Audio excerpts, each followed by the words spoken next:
Nagaanii fi araarri Waaqayyoodhaa lafa biyya jirtan hundumaatti isiniif haa ta'u qulqulloota saba Waaqayyoodhaa kan taatan akkam jirtu Yesus Kiristoosidhaaf galanni guddaan haa ta'u. Waaqayyo maqaan isaa ulfaatu hundumti keessan nagaadhaa miti. Haleluuyaa. Gooftaadhaaf galanni guddaan haa ta'u. Har'ammoo ani amantootaan nan morma. Mata duree jedhuun yookaan obbolootaan nan morma. Mata duree jedhuun gara keessan dhufa. Yesus Kiristoosidhaaf galanni guddaan haa ta'u. Sinii nan morma. Ameen ameen. Akkamitti nu mormitaa yoo maal nu mormita jechuu dandeessu. Egaa gaafiin jireenya keessan keessatti uumamuu danda'a amma Yesus Kiristoosidhaaf galanni guddaan haa ta'u. Waaqayyo maqaan isaa ulfaatu. Buleessa koo bulettii koo ani siin nan morma. Buleessa koo bulettii koo ani siin nan morma. Yesus Kiristoosidhaaf galanni haa ta'u. Ameen ameen ameen. An siinan morma. Siinan morma. Ani siinan morma. Kiristoos Yesuusidhaaf galanni guddaan haa ta'u. Ameen ameen ameen. Haleluuyaa. Intaran namee Waaqayyo akka nutti dubbatuun. Maalidha laata irrammoo mormiin kun? Makra diabora lava janamaa diabos. Haleluuyaa. Jiraataaf kabajamaa isa taate. Alfaa fi Omeegaa. Waaqayyo Waaqa Abbaa, Waaqa Ilmaa teessoo kee irratti galanni guddaan siif haa ta'u. Dubbii keessa jiraataa isa humna hojjetuuf keessaa qabuun billaa kallattii lamaan qarame caalaa isa qara qabuun tokkoon keenyatti dubbachuun fedhaaf jaalala kee haa ta'u. Dubbiin kun dhaloota keessatti yaa Waaqayyo Gooftaa seenee garaa isaanii akka hin tarsaasne yaa Waaqayyo Gooftaa amma inni dhoowwu inni eettisu maqaa ilma kee Yesus Kiristoosiin kan waraaname haa ta'u.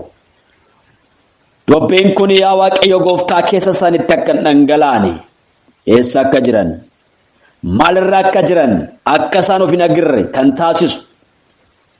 Dubbicha shillaa akka isaan jedhan kan godhu dubbii dhagaaniif bakkee akka isaan hin laanne kan taasisu. Dhibaa'ummaadhaan akka dhagaan kan godhu machi dukkanaa sa'aatii kanaa jalqabee kan waraaname haa ta'u. Sagaleen kun dhibaa'ummaadhaan gurra isaanii akka seenu kan taasisu jal'inaan kan hubachiisu. Kallattii isaan irra jiranirraa akka isaan hin deebineef immoo mataa isaanii kan jabeessu garaa isaanii kan jabeessu machi dukkanaa hojiin isaa kan diigame haa ta'u. Maqaa caalu maqaa Yesus Kiristoositiin bara isaanirraa jireenya isaanirraa waldaa isaaniitirraa dhiiga walichaatiin rukuteera. Karoora diinichaa rukuteera. Karoora Luusifar rukuteera. Kaayyoo isaa akeeka isaa rukuteera maqaa Yesus Kiristoositiin. Hiikamanii bilisa ba'anii sagalee kana dhaggeeffachuun isaaniif haa ta'u. Yaa Waaqayyo hin goota galatoomi maqaa tokkocha ilma kee Yesus Kiristoositiin. Ameen. Haleluuyaa. Egaan obboleessa keessan gammachuu urgeedha. Yesus Kiristoosidhaaf galanni guddaan haa ta'u. Anarra obboleessi keessan isinii mormuudhaaf gara keessan dhufeen jira. Yesus Kiristoosidhaaf galanni guddaan haa ta'u.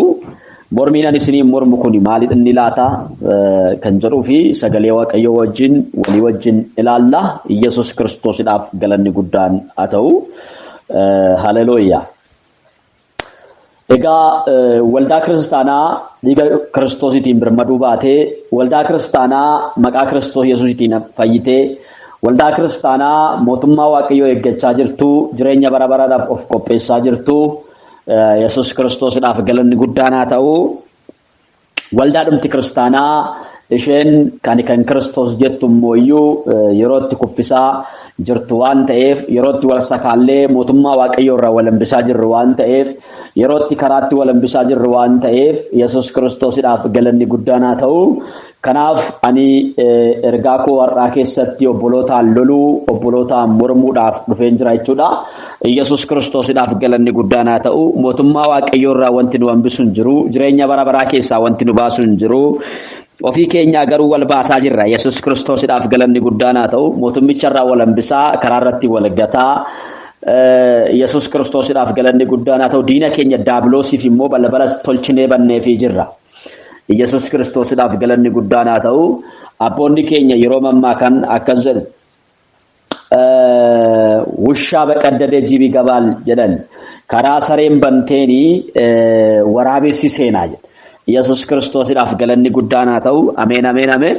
Karaa sareen banteen waraabessi seenaa. Kanaaf yaa obboleessa koo obboleettii koo balbalaati banteen balbala ani baneen bineensi seenee ijoollee keenya hoolota keenya nyaataa waan jiruufi Yesuus Kiristoosidhaaf galanni guddaan haa ta'u. Jireenya isatti galuudhaaf akeekan sanarra hambisaa waan jiruuf mootummaa waaqayyoorra hambisaa waan jiruuf kunis immoo maal akka inni ta'ee tokko tokkoon yeroon isinitti himuudha jechuudha. Kanas sirriitti dhaggeeffachuutu isinirra jira jechuudha.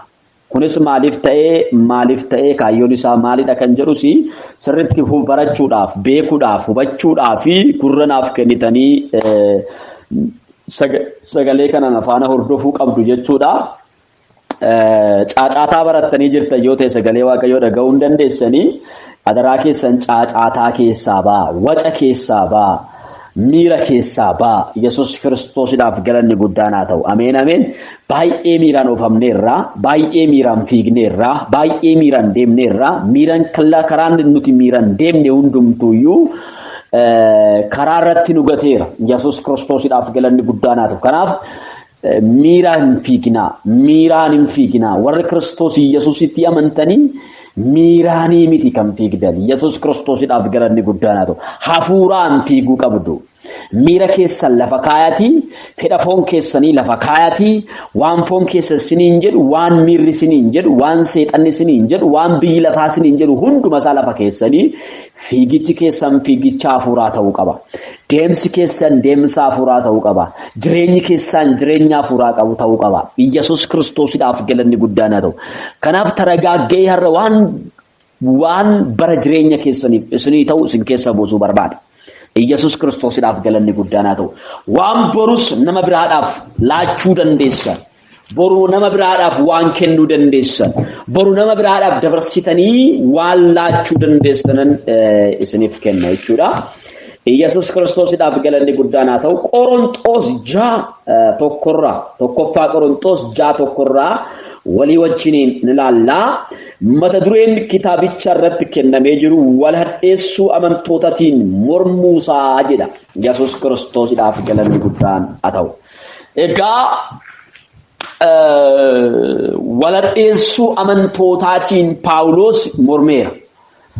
Yesuus Kiristoosidhaaf galanni guddaan haa ta'u. Amantoonni gaafa wal hadheessan, amantoonni gaafa maqaa walii balleessan, amantoonni gaafa dabarsanii wal kennan, amantoonni gaafa wal gurguran, amantoonni gaafa wal irratti ka'an, amantoonni wal baachuu gaafa dadhaban, amantoonni waliif ooluu gaafa dadhaban, amantoonni waliif obsuu gaafa dadhaban, amantoonni waliif yaaduu gaafa dadhaban, amantoonni ba'aa walii baachuu gaafa dadhaban waldaa Qorontos keessatti Paawulos dhaqeettiin morme. Yesuus Kiristoosidhaaf galanni guddaan haa ta'u. Paawulos caafata kanaanii waldaa Qorontositiin hin morme. Yesuus Kiristoosidhaaf galanni guddaan haa ta'u. Paawulos bara isaa keessatti caafataan mormeera. Bara keenya kana immoo waaqayyo teknooloojii nuu kenneera. Yesuus Kiristoosidhaaf galanni guddaan haa ta'u. Caafatarra darbee dubbiidhaan walitti himuu dandeenyeerra jechuudha. Haasawaan walitti himuu dandeenyeerra jechuudha. Paawulos akka kiyyaaf keessan kanatti haasaa walitti haasa'uudhaaf maal isa gaafata? Yesuus Kiristoosidhaaf galanni guddaan haa ta'u. Akka kiyyaaf keessan kanatti walitti haasa'uudhaaf Paawulos maal isa gaafata? Miilan dhaquu isa gaafata. Aniif isin garuu addunyaa kamirrayyuu teenye, biyya kamirrayyuu teenye, lafa kamirrayyuu teenye wal arguu dandeenya. Yesuus Kiristoosidhaaf galanni guddaan haa ta'u. Yeroo ammaa kana keessatti kallattii baay'eedhaan miidiyaan toleera waan ta'eef walii wajjin haasa'uun hin danda'ama. Miidiyaa irratti galanii walii wajjin haasa'uun hin danda'ama. Walii wajjin mari'achuun hin danda'ama. Yesuus Kiristoosiidhaaf galanni guddaan haa ta'u. Ameen ameen. Onlaayinii irratti osoo eenyumtuu nama hin dhagahin eenyumtuu osoo hin dabarsi nama bira hin gahini onlaayinii irratti wal gorfachuun onlaayinii irratti walii wajjin haasa'uun dhimma walii dubbachuun hin danda'amu. Yesuus Kiristoosiidhaaf galanni guddaan haa ta'u. Carraa guddaadha Waaqayyo kan nuuf kenni. Yeroon keenya kuni yeroo carraa gurguddaa qabudha. Yesuus Kiristoosiidhaaf galanni guddaan haa ta'u. Egaa carraa arganne kanatti ittiin fayyadamnu yoo ta'e carrichitu nutti fayyadama. Nuti carraa arganne ittiin fayyadamnu yoo ta'e carrichi nutti fayyadama. Yesuus Kiristoosiidhaaf galanni guddaan haa ta'u.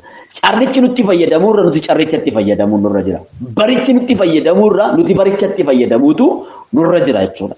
Yesuus Kiristoosiidhaaf galanni guddaan haa ta'u. Ameen ameen. Haleluuyaa. Egaa inni akkanaa kuni Yesuus miidhaan illee hin bahu garuu seexana. Garuu seexanaa maaliidhaan hin bahu? Maqaa Yesuusiitiin hin bahu. Seexanni maqaa Yesuusiitiin hin baane jira? Hin jira. Yesuus Kiristoosiidhaaf galanni guddaan haa ta'u. Akkamitti jechuu dandeessu?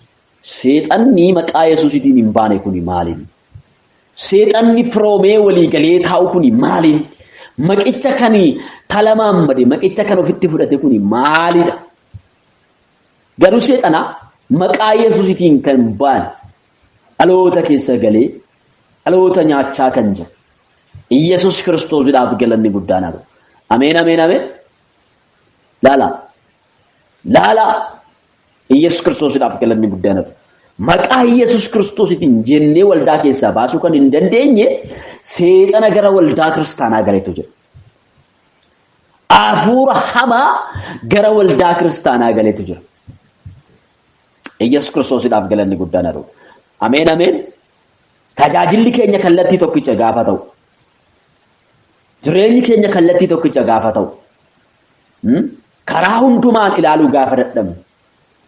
Waa laallee adda baafachuu gaafa dadhabnu manni keenya mana Waaqayyoo ta'uu dhiisee mana sheexanaa ta'eera jechuudha. Obboloota kuftanii jirtan. Kufaatii keessan garuu ofirratti hin agarre. Yesuus Kiristoosiidhaaf galanni guddaan haa ta'u. Kuftanii jirtu kufaatii keessan garuu ofirratti hin agarre. Baddanii jirtu badiinsa keessan ofirratti hin agarre. Afaan haaraa waan dubbattuufi raajii waan haasoftuufi sagalee Waaqayyoo waan barsiistuufi waan lallabduufi Yesuus Kiristoosiidhaaf galanni guddaan haa ta'u. Kanaaf taanaan kun waastinnaa sii ta'uu hin danda'u. Maatiyos 7:21 dhaqxanii gaafa laaltan waan baay'ee argitu. Tajaajiltoota namoonni achirratti adaba fudhatan. Tajaajiltoota warra sheexana baasan. Warra dinqii godhan. Warra harki Waaqayyoo isaan irraan hojjetu turan. Tadaa maaltu rakkinatti isaan gatere? Yesuus Kiristoosiidhaaf galanni guddaan haa ta'u. Waldaa Efesoon dhaqxanii gaafa laaltan Paawulos miti waldaa Efesoonitti kan dubbate. Waldaan Efesoon Paawulosiin kan hundoofte yoo ta'e iyyuu ergaa gara xumuraa mul'ata Yohaannis irratti jechuudha. Ergaa gara xumuraa kan ergee Paawulos osoo hin taane Kiristoos mataa isaadha. Yesuus Kiristoosiidhaaf galanni guddaan haa ta'u. Ergaa gara xumuraa sana gaafa erguu fi ergamoota waldaa torbatti gaafa ergu jechuudha. Ergaa gara xumuraa sana irratti maal jedheeni gara waldaa Efesoonitti gaafa ergu kuftee jirtaa maalirraa akka kuftee yaadadhu yaada garaa keetii geeddaradhu jedhee. Yesuus Kiristoosiidhaaf galanni guddaan haa ta'u. Kanan gootu yoo ta'e baattuu ibsaa keetii yeroo nan itti si jalaa fudhadhu dhufeera. Gaheera dhiyaateera. Ibsaa keensi jalaa fuudha gaafa jedhuuni ibsaan erga jalaa fuudhame maal taate jechuudha? Dukkanooftuu taate jechuudha. Jalqaba isaa dhuftee dukkana keessaa dhuftee biyya lafaa keessaa dhuftee biyya lafaatti deebiti jechuudha. Kan Kiristoos ta'uu nafee waldaa sheexanaa taati jechuudha. Walgahii sheexanaa taati jechuudha. Har'as waldaan kiristaanaa bara keenyaa caafirra geessee jirti. Ergaa isa dhumaadha. Yesuus Kiristoosiidhaaf galanni guddaan haa ta'u. Waldaa kiristaanaadhaa fi Waaqayyo ergaa isa dhumaa ergaa. Tajaajiltoota dhugaadhaan Waaqayyoon dhaggeeffatan mee dhaggeeffadhaa. Yesuus Kiristoosiidhaaf galanni guddaan haa ta'u. Tajaajiltoota dhugaadhaan waa'ee Waaqayyoo beekan, waa'ee Waaqayyoo dubbatan, Waaqayyoo irraa dhagaan, Waaqayyoo wajjin hariiroo cimaa qaban mee dhaggeeffadhaa ergaa isaanii. Ergaan isaanii maal akka ta'e Yesuus Kiristoosiidhaaf galanni guddaadha. Ergaan isaan qaban maal akka inni ta'e ilaala. Ammayyuu gara kutichaatti hin seenne. Qorontos 6 tokkorraa kaasineeti kan walii wajjin ilaallu. Qorontos 6:1 keessatti gaafa dhaqnee seenne ilaallu Paawulos waldaa Qorontos keessatti maal morme? Mormiin Paawulos maalidha? Yesuus Kiristoosiidhaaf galanni guddaadha. Yaa'u ani isiniin morma gaafan jedhu inni nu mormummaa kufeera jettusi. Kana teksiin beektu isiniin dhibu waan ta'eef Yesuus Kiristoosiidhaaf galanni guddaadha. Hadheessituun obbolootaa halkanii fi guyyaa Waaqayyoon duratti isaan hadheessaa ture suni kufeera jettaniitoo qabxii takkittiidhaan naan mormuu dandeessu. Ani garuu kan isiniin jedhu isiniin mormaan. Yesuus Kiristoosiidhaaf galanni guddaadha. Ani amantoota nan morma. Kan ittiin mormus tokkoffaa Yesuus Kiristoosiidhaaf galanni guddaan haa ta'u Qorontos boqonnaa 6:1 ka'eetan morma jechuudha. Paawulos waldaa kanaan mormeera. Anis waldaa bara koo keessa jirtuun nan morma jechuudha. Yesuus Kiristoosiidhaaf galanni guddaan haa ta'u. Paawulos waldaa Qorontosiif gaafa mormu waldaa kana keessa innis qaamaan jira. Sababbiin isaa waldaan Kiristoos hundumtuu qaama Kiristoos irratti ijaaramte waan ta'eef. Waldaan Kiristoos hundi isheeyyuu qaama Kiristoos irratti ijaaramte waan ta'eef. Paawulos qaama addaa irratti ijaaramee jiru, innis qaama kana keessa jira. Osoo qaama kana keessa jiru qaama kanaan kan mormu jechuudha. Yesuus Kiristoosiidhaaf galanni guddaadha. Ameen ameen. Karaa biraa maal jechuu kooti?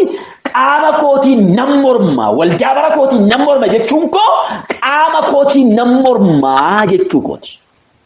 Yesuus Kiristoosiidhaaf galanni guddaadha. Sinii nan morma. Ishi. Tokkoffaa Qorontos 6:1 akkas jedha. Isin keessaa namoonni tokko obboleessa isaa tokko irraa hadheessaa yoo qabaate Yesuus Kiristoosiidhaaf galanni guddaan haa ta'u. Namoota Waaqayyoo qulqullaa'an duratti dubbicha ilaalchisuu irraa attamitti yaa'ii warra qajeelota hin ta'initti geessuun ija jabaa taree jedha. Lakkoofsa tokkorra kan jiru jechuudha. Laala maaliin morme Paawulos waldaa Qorontos keessatti waladheessuu obbolootaatiin morme. Obboloonni waladheessan Yesuus Kiristoosiidhaaf galanni guddaan haa ta'u. Obboloonni waladheessan jechuun maal jechuudha? Akkamitti waladheessan? Kana sirriitti ilaaluun baay'ee barbaachisaadha. Waladheessuu jechuun maal jechuudha? Akkamittis immoo waladheessan? Kutaa kana keessatti kan arginu isin keessaa namni tokko obboleessa isaa tokkorraa hadheessaa yoo qabaatee jedha. Eeyyee. Obbolaa lamaan gidduu hadheessaan jiraachuu danda'a. Walitti bu'iinsi jiraachuu danda'a. Wallabdeen jiraachuu danda'a. Wallabdeen gonkumaa kiristaanota gidduu hin jiru jechuun hin danda'amu. Wallabdeen jiraachuu danda'a. Walitti bu'iinsi jiraachuu danda'a. Walloluun jiraachuu danda'a. Hin jiraatas immoo jechuudha. Yesuus Kiristoosiidhaaf galanni guddaan. Hadheessaa kan ta'u garuu jibbisiisaa kan ta'u garuu Waaqayyoon kan aarsu garuu Waaqayyoon kan duchisiisu garuu Yesuus Kiristoosiidhaaf galanni guddaan haa ta'u. Paawulosis immoo ka'ee waldaa kanaan akka isheedhaan mormu kan taasise maalidha? Warra Waaqayyoof qulqullaa'an jidduutti dubbichi ilaalamuu nafeeti. Warra qulqulloota hin taane biratti dubbiin jara lamaanii baate. Laala. Rakkina isaa laala. Wallabdeen amantoota gidduu jiru, wallabdeen amantoota gidduu jiru, wallabdeen obboloota gidduu jiru, qulqulloota gidduutti ilaalamuu osoo qabu. Seerri waldaa kiristaanaa namni tokko yoo wallabe, wallabdeen sun osoo hin dhagahin, osoo biyyi lafaa hin dhagayin, osoo cubbamoonni hin dhagayin qulqulloota biratti hiikkaa argata jechuudha. Qulqulloota biratti hiikkaan argatu yoo ta'e hoo qulqullootuma jidduutti hafa. Yesus Kiristoosiidhaaf galanni guddaan haa ta'u. Qulqulloota gidduutti hiikan argatu taanaan qulqullootuma gidduutti hafa. Qulqullootuma gidduutti hafa. Maal jedhee? Yesus maal jedhee? Phexros gaafii gaafatee, gaafii Phexros irratti dhaabatee Yesus erga haasa'ee booda maal jedheeni? Dhumarratti iddoo aarsaa dhaadhee aarsaa kee dhiyeessuudhaan duraa Yesus Kiristoosiidhaaf galanni guddaan haa ta'u. Fuuldura Waaqayyootti geessee Waaqayyoo kadhachuu kee duraa diina kee araarfadhu. Nama ittiin wal dhabdeef araara godhi. Nama sana dhaqiitii kophaatti lafa inni jirutti araara gaafadhu. Inni ishiisiif hin jedhu taanaani obboloota biratti dabaladhu. Laal agartanii obboleessi kee kophaatti ishiisiif hin jedhu taanaan obboloota biraa biratti dabaladhu. Obboloota kan jedhu kuni warra amananiidha. Yesus Kiristoosiidhaaf galanni guddaan haa ta'u. Obboloota biraa biratti dabaladhu. Dhaqiitii ammallee dhiifama gaafadhu. Sandida taanaan gara waldaa kiristaanaatti fidi. Waldaa kiristaanaa dida taanaan isin gidduutti jedhe. Laala ala ba'eetii miti ammallee. Isin gidduutti akka nama hin amanneetti haa ilaallamu. Namni sun araara kan didu sun. Hadheessaa obboleessa isaarraa kaasuu kan didu suni. Waldhabdee obboleessa isaa gidduu jiru sana hiikuu kan didu suni isinuma gidduutti akka nama hin amanneetti haa ilaallamu jedhee malee gadi baafamee ormoota gidduutti haa saaxilamuu hin jenne. Bara keenya kana keessa maaltu ta'aa jira? Raajii ekeleen hateera. Feesbuukidha. Bakki saaxila isaa. Yuutuubidha. Bakki saaxila isaa. Achirratti baastanii saaxiltu. Hateera hateera. Sobduudha. Sobdus kan ta'u, hattus kan ta'u, ormootatti baastee maqaa isaa hin teessoo hin taane si gidduutti. Si gidduutti. Egaa jedhee booda waanuma sin lafarratti ta'u waaqarratti dhamaa hin ta'a waldaan kiristaanaa boo qabdi. Obboloota ko. Hidhaan waldaan kiristaanaa hiitu hidhaa mootummaan biyya lafaa hidhuun waloon argu. Hidhaa ummanni marti walitti gamtoomee hadheessaa ummanni marti gamtoomee ittiin jedhuun waloon argu hin caala. Ulfaatadha. Waldaan kiristaanaa hattuudha siin jette taanaan dura Waaqayyootti hattuudha. Waldaan kiristaanaa sobduudha siin jette taanaan dura Waaqayyootti sobduudhaati. Waldaan kiristaanaa sagaagaltuudha siin jette taanaan haga waldaan kiristaanaa sirraa kaastutti ati maqaan sun sirra jira. Waanuma sin lafarratti hiitan waaqarratti hidhamaa hin ta'a. Waanuma sin lafarratti hiiktan waaqarrattis immoo hiikamaa hin ta'a jedhee Waaqayyo gooftaan keenya Yesus Kiristoos waldaa kiristaanaadhaaf banaa mootummaa kenneefii jira. Banaa mootummaa Waaqayyoodhaa of harkaa qabdi. Maatewos 16 irratti dhaqxanii yookaan dubbistanii Phexrositti ergaa kana Kiristoos kan dubbate jechuudha. 16 irratti. Haleluuyaa. Kiristoos Yesuusidhaaf galanni guddaan haa ta'u. Egaa waladheessuun obbolootaa kun as kutaa kana keessatti maal ta'e? Amantoota gidduudhaa bayeeti warra ormaa bira dhaqe. Beenan dubbisa kuticha. Kana irratti Yesuus deebisee yaa Simoon ilma Yoonaa ati kana ayyaanamteedha. Kana abbaa gosa waaqarraa jirutu sitti mul'ise malee yaada nama foonii miti. Ani sittan hima. Phexros jechuun dhagaa jechuu akkuma ta'ee dhagaati dhagaadha anis dhagaa hin sochoone kana irratti waldaa koo nan ijaara gooftummaan du'aas matumaa waldicha irratti humna hin godhatu hin moo'usi banaa mootummaa waaqaasiif nan kenna waanumni ati lafarratti hiite waaqa irratti hidhamaa hin ta'a waanuma ati lafarratti hiite immoo waaqayyoo biratti moo hiikamaa hin ta'a jedhe Yesuus Kiristoosiidhaaf galanni guddaan haa ta'u agartanii waldaan kiristaanaa aboo qabdi namni tokko wanjala hojjete hatuu danda'a sagaagaluu danda'a karaa sanarraa hin deemu yoo ta'e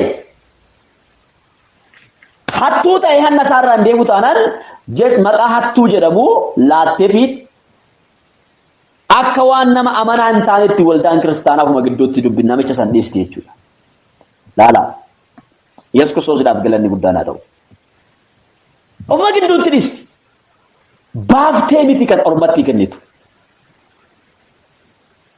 hiitetuma dhiisti hattuu yoo ta'e hattuu jetteeni sobduu yoo ta'e sobduu jetteeni sagagaltuu ta'e sagagaltuu jetteeni araara kan hin goone yoo ta'e nama araara hin goone jettee hiitee itti dhiisti jechuudha malee baastee warra qulqulloota hin ta'in biratti bakka bara keenya fakkeenya bara keenya kana miidiyaa irratti gadhiifamaa miidiyaan walii gad afarsaa inni yuutuubii hojjetu yuutuubii isaatiin guuttata kanaaf obboloota keenya dabarsinee bineensatti kennaa jirra jechuudha bineensatti ol kennaa jirra wal sakaallee mootummaa waaqayyoo irraa wal hambisaa jirra ishi waan tokko amantoonni waan tokko hin beekan obboleessa kee hadheessuu laalte malee ati akka waaqayyoon duratti hadheeffamte hin beektu namni obboleessa isaa hadheessu waaqayyoon duratti hadheeffamaadha namni obboleessa isaatti faradu waaqayyoon duratti itti faradama Yesuus Kiristoosiidhaaf galanni guddaan haa ta'u obboleessa isaa kan hadheessu waaqayyo duratti hadheeffamaadha obboleessa isaatti kan faradu waaqayyo biratti itti faradama amantoonni iddoo kanatti wallaalota ta'anii obboleessa kee dabarsitee kennuun jagnummaa sitti fakkaata beekaa macaafaa ta'uu sitti fakkaata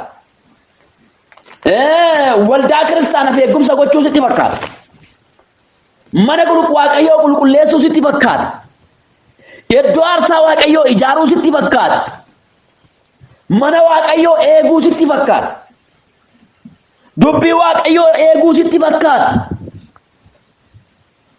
garuu miti seexanni taa'ee gibii lakkaawwataa jira Yesuus Kiristoosiidhaaf galanni guddaan haa ta'u isa hadheessu isa jallina hojjete sababii jallina inni hojjeteef itti faradama yoo achi keessaa deebi'uu baate isa mooyyuu kan dabarsee kennu mooyyuu isa hadheeffame dabarsee kennu mooyyuu sababii inni obboleessa isaa hadheesseef itti faradama lamaan isaaniiyyuu argachaa jira seexan namni lama gaafa walitti bu'ee lamaan isaanirraa iyyuu bu'aa argatan inni tokko dabarsee kennuudhaan inni tokko immoo itti faraduudhaan Yesuus Kiristoosiidhaaf galanni guddaan haa ta'u waaqayyo duratti itti faradama jechuudha ila akkas jedha waaqayyo akkasitti hin farannetti namatti hin faradin Maatiyos 7:1 waaqayyo akkasitti hin farannetti namatti hin faradinaa firdiinuma isin namatti faradanii isinitti hin faradama isinitti qodaa isinitti namaaf safartanitti isiniif hin safarama maaliif ija obboleessa kee keessa maaliif huuba ija obboleessa kee keessa jiru ilaalta utubaan ija kee keessa jira. Utubaa ija kee keessa jiru hin hubattu yookiis attamitti obboleessa keetiin lakkii huban ija kee keessaa si baasa jettaa kunoo utubaan ija kee keessa jira. Ati ofiin argineen nana duraan dursitee utubaa ija obboleessa kee keetti duraan dursitee utubaa ija ofii keetii keessaa baasi. Isa booddee huba ija obboleessa kee keessa jiru hubattee baasuu dandeessa. Duraan dursiti kan si keessa jiru baasi. Kan ija kee jaamsee jiru maal godhi baasi. Sana booda hubattee baasta arga jedhee booda kutaa kana wajjiniin wal qabata lakkoofsi ija. Namoonni baay'een adda godhan ilaalu miti garuu. Foon aarsaadhaaf qulqullaa'ee sarootaaf hin kenninaayi jedha. Laala obboleessa kee addeessuun kee obboleessa keessa aarsaadhaaf qulqullaa'e obboleessa keessa gooftaadhaaf adda ba'e sarootaaf kennuu keetii siin jechaa jira. Laala gaafa dabarsitee obboleessa kee miidiyaa irratti gadi dhiistu maqaa obboleessa kee gaafa baasteef lafa tokko ati gara firdii dhaqxeerta.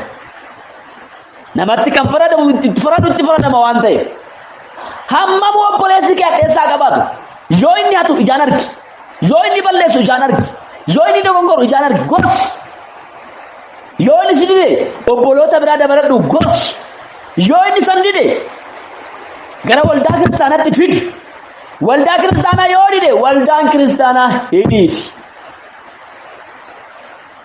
Hannaa yoo qabame hattuu kan jedhu taappellaatti maxxasiti. Taappellaa waldaan kiristaanaatti maxxasitu kana biyyi lafaa dubbisuu hin danda'u. Warri miidiyaa irraa, warri feesbuuk irraa, warri yuutuub irraa dubbisuu hin danda'u.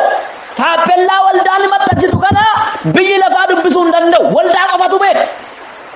Amantoota duwwatu beeka. Qulqulloota duwwatu beeka.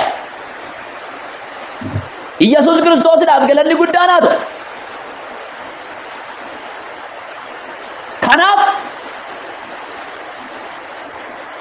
waladheessuun nurraa hin jiru. Waladheessuun qabnu dabarsinee wal kennuun qabnu gooftaan hin jaalatu. Iyyasuus Kiristoosidhaaf galanni guddaan haa ta'u.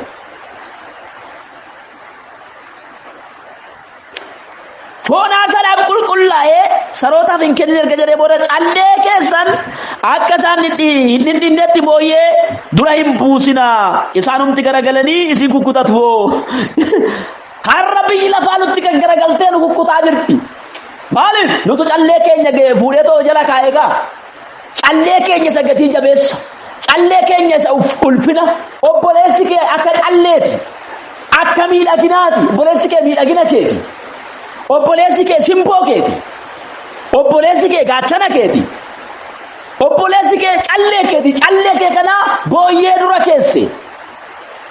Booyyeen callee kee dibichaa miti kan dhidhiite. Sittuu garagalee sillee si kukkutaa jira. Wangeelli keenya arrabsamaa kan jiru warra biyya lafaa kanaan warra gooftaan beekne wangeelli keenya arrabsamaa kan jiru amantoota akka kanaatiin jechuudha. Amantoota dabarsanii wal kennan kanaan jechuudha. Foon aarsaadhaaf qulqullaa'ee sarootaaf hin kennin callee kee akka dhidhiitanii booyyessa duraan hin buusinaa. Isaanumtuu garagalanii isin kukkutu. Laala hubadhaa sirriitti maaloo wallaalotan ta'inaa maaloo dubbii waaqayyoo isiniif haa galu maaloo karaarra hin kaatinaa. Maaloo wal sakaltanii mootummaa waaqayyoo irraa waliin hambisinaa. Seexanni inni dur qulqulloota waaqayyoon duratti obboloota hadheessaa ture suni amma immoo gara biyya lafaa kanatti darbamee jira. Miidiyaa fayyadamee nama dhuunfaasaa fayyadamee obboloota walitti naqaa jira. Bu'aa guddaa argateera seexanni. Seexanni akka kanaa immoo iyyeen ba'u. Barumsa akkanaatiin ba'a. Gorsa akkanaatiin ba'a. Tajaajila akkanaatiin ba'a waldaa keessa. tajaajila akkanaa gaafa tajaajilan barsiifni akkanaa gaafa barsiifamu seexanatti hin tolu. Maaliif? mistirii isaatu itti beekamee jira, dhoksaan isaa itti beekamee jira, hojiin inni dhoksaatti hojjetu suni itti beekamee jira jechuudha. obboloota walitti naquudhaan bu'aa guddaa argata. obboloota walitti buusuudhaan bu'aa guddaa argata. obboloota wal lolchiisuudhaan bu'aa guddaa argata. obboloota wal nyaachisuudhaan bu'aa guddaa argachaa jira seexanni. tokkoffaa Qorontos 6:2 immoo akkas jedha. warri Waaqayyoo qulqullaan biyya lafaatti akka faradanii isin hin beektaniire. isin biyya lafaatti in faraddu erga ta'e immoo dubbii xixinnaa ilaaluudhaaf hin taataniire. kan biyya lafaatti faraddan erga taatanii biyya lafaattuu murtii laachuu erga dandeessanii dubbii xixinnaa laala. Paawulos dubbiin amantoota gidduudha dubbii xinnaadha. tuni dubbii baay'ee xiqqoodha. obboloonni kan furuu danda'anidha. biyyi lafaa dhaga'uu kan hin qabnedha. Yesuus Kiristoosiidhaaf galanni guddaan haa ta'u. Haleluuyaa. dubbii xixinnayyoo akkanaa tana isinummaan laaluu dandeessu turani. isin bar biyya lafaattuu faraduudhaaf warra jirtanidha. akkamitti biyyi lafaa isinitti farada? akkamitti biyyi lafaa isinii furteessa? akkamitti biyyi lafaa araara keessan keessa gala? akkamitti biyyi lafaa dhimma keessan keessa seena? warri namanni akkamitti qooda isin keessaa qabaachuu danda'u? jedhee Paawulos dubbata. Ilmaayyuu nuti ergamoota Waaqayyootti faraduudhaaf jedha. Yesuus Kiristoosiidhaaf galanni guddaan haa ta'u. Nu ergamoota Waaqayyootti faraduudhaaf akka jirru hin beektaniire. hammam dhimma jireenya biyya lafaatti hin farannuure. nu ergamoota Waaqayyoottu faraduudhaaf jirra. akkamitti dhimma walii keenya farannee murteessuu dadhabne? akkamitti dhimma walii keenya laaluu dadhabne? Yesuus Kiristoosiidhaaf galanni guddaan haa ta'u. dhiibbatu jira. dhiibbaa guddaatu jira nama keessa. seexanni nama baay'ee keessa galeera.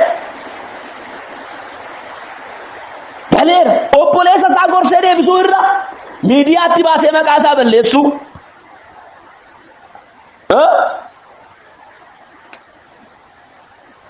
miidiyaatti baasee maqaa isaa balleessu, ittiin yuutuubii isaa guuttachuu, ittiin maallaqa argata, ittiin bu'aa argata.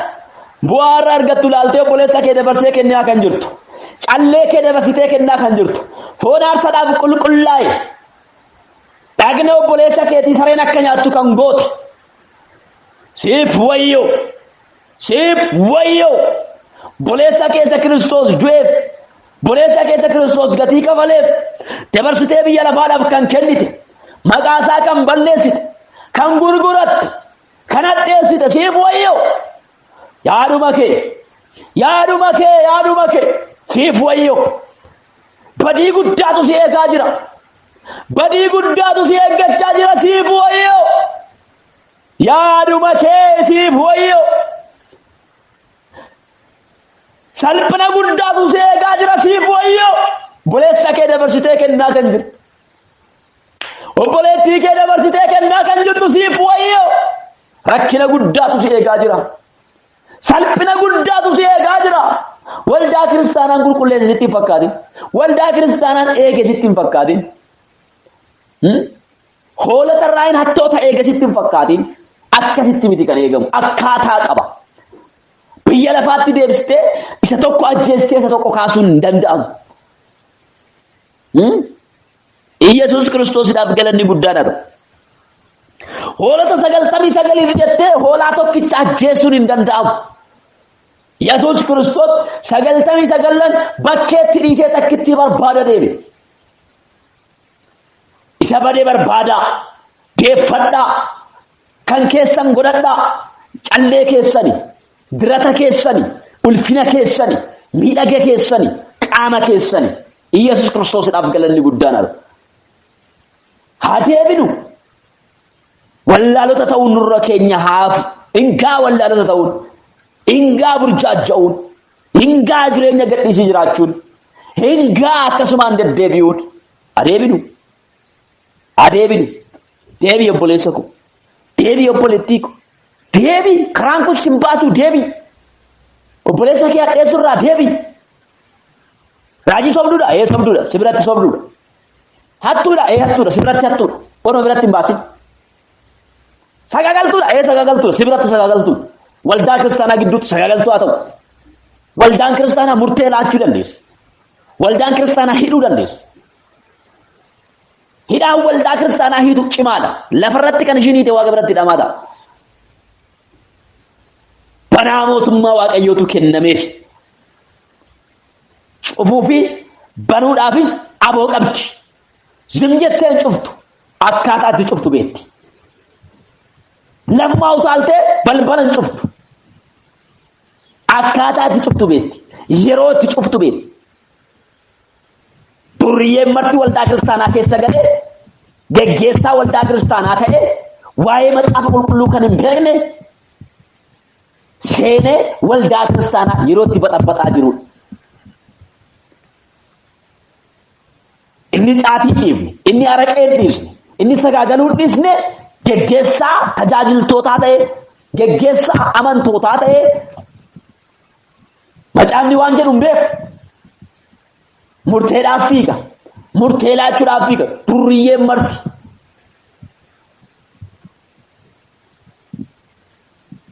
Kanaaf warri immoo iyyuu ergaa durriyyootaa qabatanii fiigdanii dhaabadhaa jala.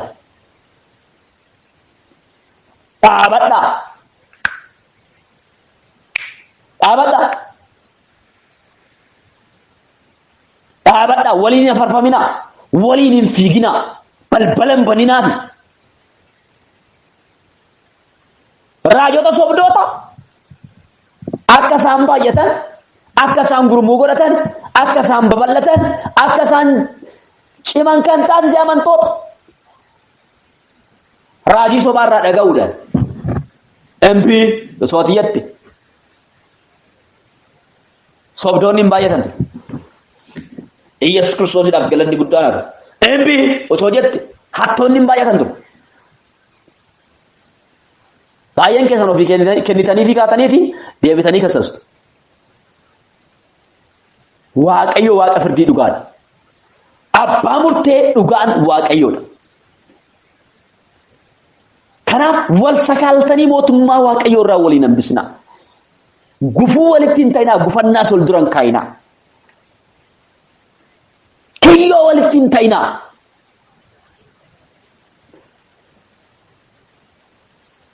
Iyyesuusiidhaaf galanni guddaan haa ta'u.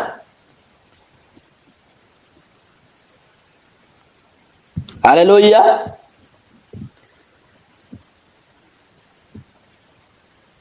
Ani isinii nan morma. Kana gootu taanaan, dabarsitanii wal kennitu taanaan, maqaa walii balleessitu taanaan, jaalalarraa kan hafe gatii biraatiin wal dubbifattu taanaan isinii nan morma. Jaalala gubaa waliif hin qabdan taanaan, waliin jaalattan taanaan, ba'aa waliin baattan taanaan, dabarsitanii wal kennitu taanaan isinii nan morma.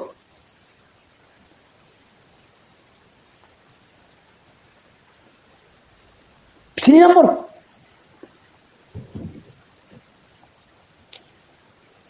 Anis dhagna keessan, isin dhagna kooti. Iyyesuus Kiristoosiidhaaf galanni guddaadha. Ameen. Haleluuyaa. Makraatulaa baadiyyaa baaqlaalaa baadeenaa maadiyaabos.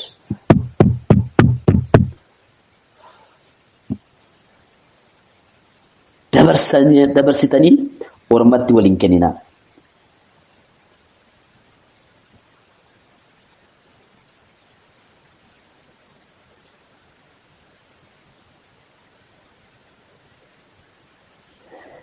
Lakkoofsa afur.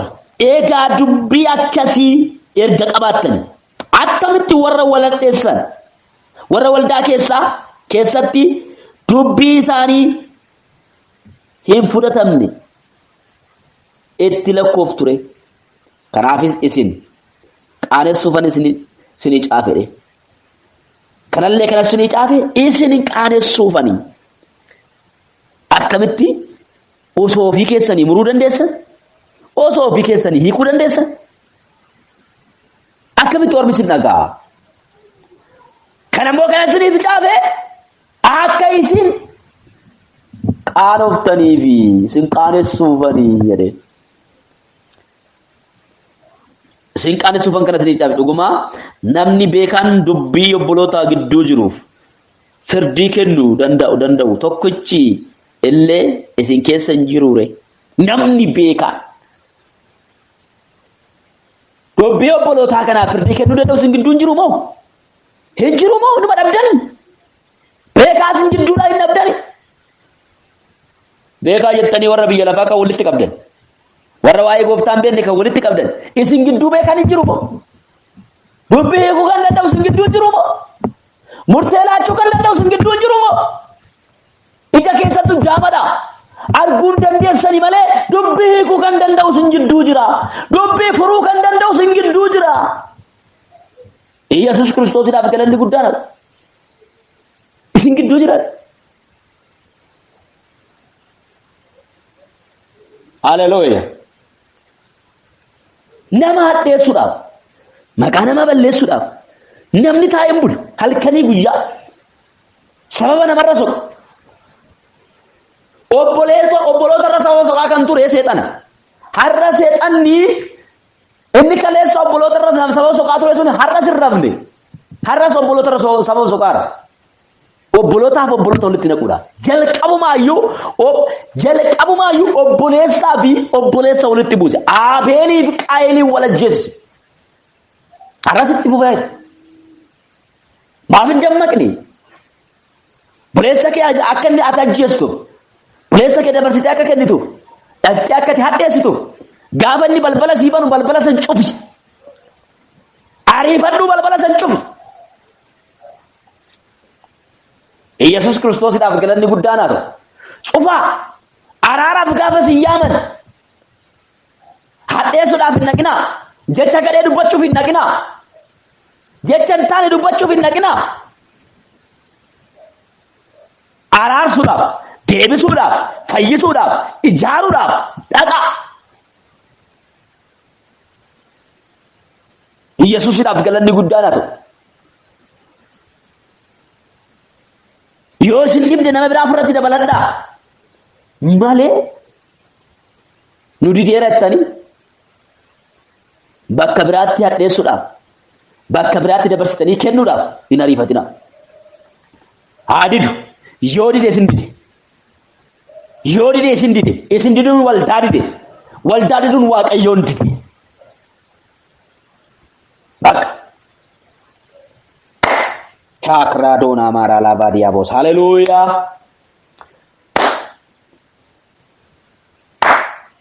Maya koskladina majela badiabos.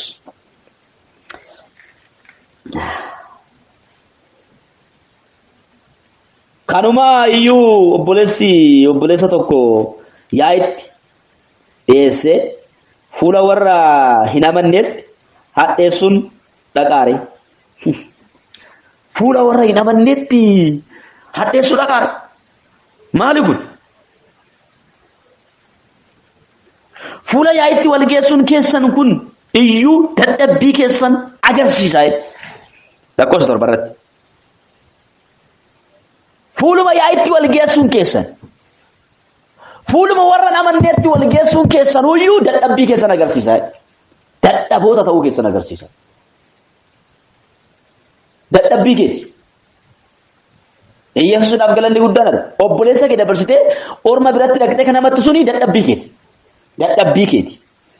Dadhabbii keeti.